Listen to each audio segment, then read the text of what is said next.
Hello बच्चों, let's see this question. The question states an electromagnetic wave going through vacuum is described by E equals to E naught sine kx minus omega t. Which of the following is are independent of the wavelength? Let's solve this question.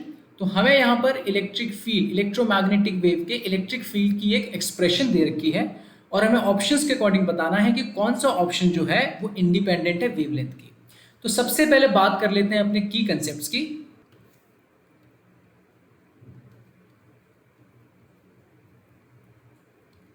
तो सबसे पहले बात करेंगे के की, जो कि होता है हमारा वेव फैक्टर। तो इसका जो फॉर्मूला होता है के का वो होता है 2 पाई डिवाइडेड बाय लैम्डा। अब बात करते हैं हमारे ओमेगा यानी कि एंगुलर फ्रीक्वेंसी की। तो ओमेगा का जो फॉर्मूला होता है वो होता है 2 pi nu, and new hairs basically stands for frequency.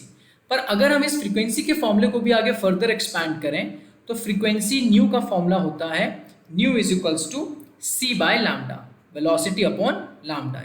Hair C basically indicate क्या कर रहा है, speed of light in air. तो देखा जाए तो के फॉर्मूले में भी लैम्डा आता है, ओमेगा के फॉर्मूले में लैम्डा आता है। पर अब हम इंडिविजुअली सारे ऑप्शंस को सॉल्व करेंगे। तो आइए इन ऑप्शंस को हम सॉल्व करते हैं। तो पहला ऑप्शन जो हमें यहाँ पर गिवन है दैट इज बेसिकली उसमें पूछा गया है खाली के। तो हम जानते हैं कि के अंदर तो ऑलरेडी वेवलेंथ आता ही है, तो this is definitely not the correct answer.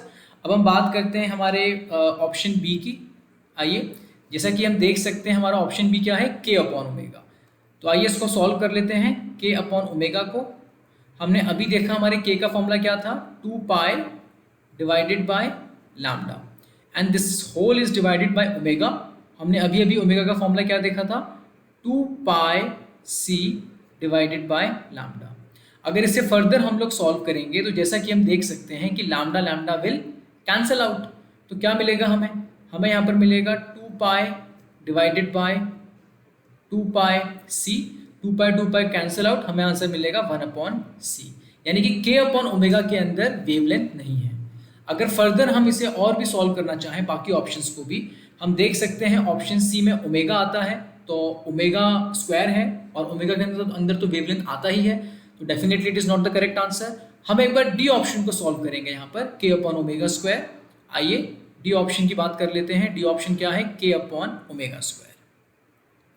अब इसमें क्या होगा, के का फॉर्मूला तो हम जानते ही हैं 2 pi upon lambda, whole upon omega square हो जाएगा आपका 4 pi square C square divided by lambda square. अब यहाँ पर अगर हम इस पूरे को सॉल्व करेंगे तो जैसा कि हम देख सकते हैं एक लैम्डा से लैम्डा कट जाएगा, बट यहाँ पर एक लैम्डा बच जाएगा। तो यानी कि ऑप्शन डी भी हमारा करेक्ट आंसर नहीं हुआ, सिर्फ ऑप्शन बी के अंदर ही हमारा लैम्डा कैंसिल होकर उसको इंडिपेंडेंट बनाता है। तो जैसा कि क्वेश्चन में पूछा गया था कि which of the following is independent of the wavelength, तो हमने अभी कैलकुलेट करके देखा कि ऑप्शन बी के upon omega is independent of the wavelength. I hope you understood the solution. Thank you.